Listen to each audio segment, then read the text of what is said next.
안녕하세요. 3학년 정치화법 27번째 디딤 영상 시간을 시작하겠습니다. 이번 시간에는 다양한 정치 주체의 역할과 참여라는 제목으로 함께 공부하는 시간을 갖도록 하겠습니다. 교과서 94쪽, 학습지 79쪽부터의 내용입니다. 여기서는 정치 과정에 참여하는 여러 단체 또는 기관들의 모습에 대해서 함께 공부하는 시간을 갖고 그 각 기관들, 단체들의 어떤 정치 과정에 참여하는 데 있어서의 어떤 공통점이라든지 차이점을 잘 구분하는 그런 것들이 중요하다고 얘기할 수 있겠습니다. 자, 그러면 먼저 정당이 있고 이익집단이 있고 그다음에 시민단체가 있고 그다음에 언론. 자, 이런 것들의 어떤 차이점과 공통점에 대해서 알아보는 거, 이게 중요한 내용이 되겠습니다. 특히 정당의 어떤 유형이라든지 정당의 기능, 그 다음에 이익집단과 이익집단의 어떤 순기능과 역기능, 그 다음에 시민단체의 의미라든지 언론과 관련돼서는 미디어 리터러시, 뭐 이런 개념들에 대해서 공부해 두면 좋겠습니다. 자, 정당과 시민 참여에 대해서 공부하도록 할게요. 정당의 의의와 중요성 했는데 정당은 자, 어떤 의미를 갖고 있을까요? 공통의 정치적 견해를 가진 사람들이 자발적으로 모여 자, 목표가 뭘까요? 정당의 목표는 그렇죠. 바로 정치 권력을 획득하는 것을 목표로 하는 것입니다. 정치 권력을 획득하는 것을 목표로 한다. 자, 이렇게 얘기할 수 있고 그다음에 현대 정치에서는 어, 모와 모를 연결하는 가장 중요한 정치 조직으로 성장했다. 그렇죠. 바로 정부와 국민, 시민 간의 연결하는 그런 중요한 통로로서의 역할을 한다. 등장 배경을 보면 19세기 이후 대의제가 발달함에 따라서 대의제가 보통 선거가 확대되고 그거에 따른 대의제가 발달하면서 후보자와 유권자 사이의 의사소통과 지지자의 조직화 필요성이 높아지면서 발달하게 되었습니다. 그래서 특징을 보면 정권 획득을 목적으로 선거에서 후보를 공천하게 되죠. 후보를 공천한다. 정권 획득을 통해 목적으로 후보를 공천한다. 뭐 대통령 선거라든지 국회의원 선거라든지 아니면 지방선거에서 후보를 공천함으로써 어떤 정권 획득을 목적으로 하는 것. 그것이 정당의 특징이 되겠고 그 다음에 공익을 추구한다는 점. 공익을 추구한다는 점. 이게 사익을 추구하는 개인의 이익을 추구하는 이익 집단과는 다른 점이라고 볼 수 있겠죠. 그래서 공익을 추구하기 때문에 국민, 시민들의 편에 서서 시민들을 위한 어떤 정책을 많이 만들고 그래서 지지를 얻어서 선거에서 이겨서 정권을 획득하는 거. 이게 바로 정당의 어떤 특징이다. 이렇게 얘기할 수 있겠네요. 그 다음에 정부의 정책 결정에 영향력을 행사한다. 이렇게 얘기할 수 있고 선거에서 그래서 좋은 공약을 제시해서 국민들의 마음을 얻어야 되겠죠. 그래야지 선거에서 이기니까 자신들의 행위에 대해 정치적 책임을 진다는 거. 이런 점들이 다른 것들과는 좀 다른 것이라고 얘기할 수 있겠네요. 자, 그래서 정당의 기능을 보면은 정치적 충원 기능을 한다. 정치적 충원 기능을 한다. 그래서 각종 공직 선거에 후보자를 추천하고 대표자를 배출하고 정치 지도자를 육성해서 이런 어떤 정치적으로 어, 일할 수 있는 그런 인력들을 충원하는 역할을 바로 이 정당이 한다라고 얘기할 수 있겠네요. 그래서 그 정책 충원과 관련돼서 이 공천이라는 개념이 있죠. 정당이 대통령 선거나 국회의원 선거에 출마할 후보자를 추천하는 일, 이걸 공천이라고 하죠. 이런 공천을 통해서 정치적 충원의 역할을 한다. 이렇게 볼 수도 있겠네요. 그 다음에 의회 정치의 운영 했는데 의회 내에서 그들의 정치적 견해가 실현될 수 있도록 영향력을 행사한다. 그 다음에 여론을 형성하고 조직화하는 역할도 정당이 하는 거죠. 국민의 의견을 수렴하고 이를 조직화해 정부에 전달하는 역할도 한다. 그리고 각종 강연회, 토론회, 대중집회 등을 통해 정치에 대한 국민의 지식과 관심을 증진시킨다. 이게 어떤 개념일까요? 국민들이 정치에 관심을 갖도록 뭔가 교육도 시키고 그다음에 뭐 흥미를 유발시키고 이런 역할을 해야 된다는 거죠. 그거를 바로 정치 사회화라는 개념으로 씁니다. 정치 사회화의 기능도 한다. 그 다음에 당정협의회 등을 통해 정부와 의회를 연결함으로써 양자 간의 매개 역할을 수행한다. 그 다음에 정부를 감시하는 역할도 한다. 이게 바로 정당의 기능이라고 볼 수 있겠네요. 그 다음에 정당 제도의 유형했는데, 자, 일당제, 그 다음에 다당제, 뭐 이렇게 양당제 이렇게 나누는데, 여기서는 뭐를 통해서 나누는 거냐면은 정권 획득이 가능한 정당수로 구분하는 것입니다. 정권 획득이 가능한 그러니까 아무리 정당 숫자가 많아도 실제로 정권을 획득할 수 있는 정당이 하나밖에 없으면은 그 나라는 일당제라고 얘기할 수 있겠죠. 그래서 정권 획득이 가능한 정당수를 구분한다는 걸 꼭 기억해 주시기 바랍니다.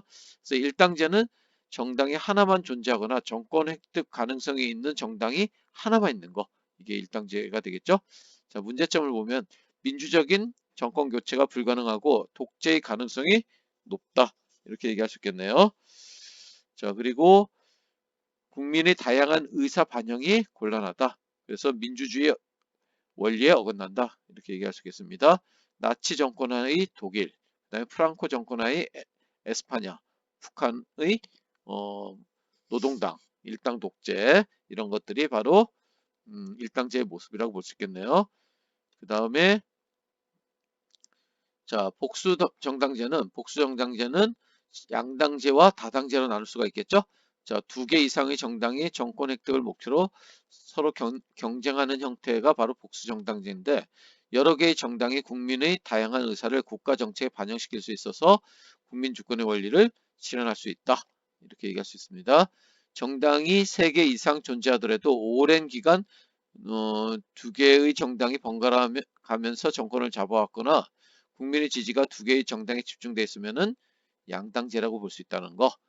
정권 획득이 가능한 그러한 정당의 숫자로 우리가 개념을 파악한다는 걸 기억하면 되겠네요. 그 다음에 그래서 양당제와 다당제 이렇게 나누는데 양당제와 다당제의 장점과 단점 이렇게 있습니다. 정권 교체가 가능한 두 정당이 존재하는 거고 그다음에 다당제는 경쟁할 수 있는 정당이 3개 이상 존재하는 거. 그래서 양당제는 전국이 안정되고 강력한 정책 추진이 가능하고 정책 책임 소재가 명확하다는 거. 그다음에 유권자의 정당 선택이 용이하다는 쉽다는 거. 자, 미국 같은 경우가 대표적인 경우라고 볼 수 있겠죠. 미국의 공화당과 민주당 두 당이 뚜렷하죠. 정권 교체가 이 두 당에 의해서만 이루어지고 있죠. 그러다 보니까 다양한 국민의 뜻을 반영하기가 쉽지 않다는 거. 다수당의 횡포로 소수 이익이 무시된다는 거. 양당 간 대립 시 중재가 어렵다는 거. 유권자의 정당 선택의 범위가 좁다라는 문제점도 있네요. 다당제는 다양한 의견이 반영되고 소수의 이익이 보호되고 정당 간 대립 시 중재가 쉽고 유권자의 정당 선택 범위가 넓다라는 그런 장점은 있지만은 군소 정당이 난립함으로써 전국이 불안정해질 수 있다는 점, 강력한 정책 수행이 곤란하다는 점, 그다음에 정치적 책임 소재가 분명하지 않다는 그런 측면이 단점이라고 볼 수 있습니다. 그래서 좀 더 알아보기 첫 번째 거 보면은 우리나라 헌법과 복수정당제 이렇게 되는데 우리나라 헌법은 정당이 국민의 다양한 의사를 반영할 수 있도록 복수정당제를 보장하고 있다라는 거. 이게 바로 국민주권주의 또는 뭐라고 얘기했죠? 어, 자유민주주의의 어떤 특징이다. 이 복수정당제는 그렇게 얘기했었습니다.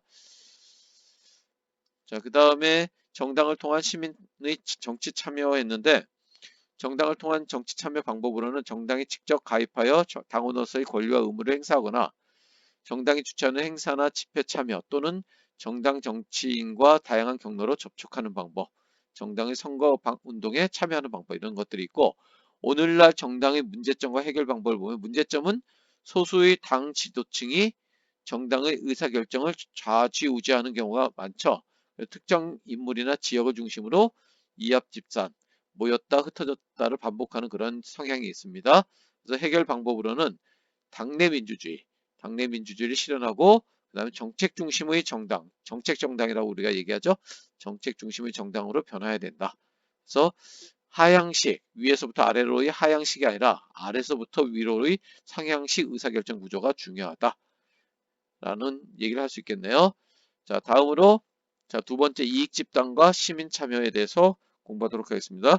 자, 이익 집단은 이해관계를 같이 하는 사람들이 공동의 특수이익을 실현하기 위해 정책 결정 과정에 영향력을 행사하기 위한 목적으로 결성한 집단이고, 우리가 압력단체라고도 하죠. 압력단체. 뭐 예를 들면은 대한의사회, 대한약사회 또는 각종 노동조합, 이런 것들이 대표적인 이익 집단이라고 볼 수 있겠네요.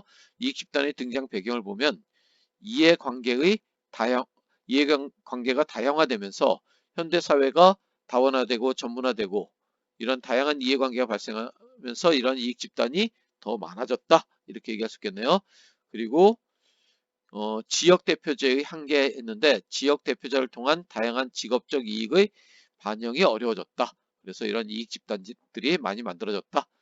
정당 정치에 한계했는데 정당이 과두제화되면서, 과두제화라는 것은 어, 그 소수의 어떤 우두머리, 소수의, 과자는 여기서 소수라는 의미고 두자는 우두머리를 의미하는 거죠. 몇몇 어떤 정당 지도자들에 의해서 정당이 운영되는 그런 행태, 그리고 관료제화로 정당의 여론 수렴 기능이 약화됐죠. 그리고 행정국가화 현상에 따라서 행정부를 견제하고 통제할 필요성이 증대되었다. 자, 이런 문제 때문에 자, 이익 집단이 등장하게 되었다라고 얘기할 수 있겠네요. 자, 나머지 내용은 다음 시간에 하도록 하겠습니다. 수고했습니다.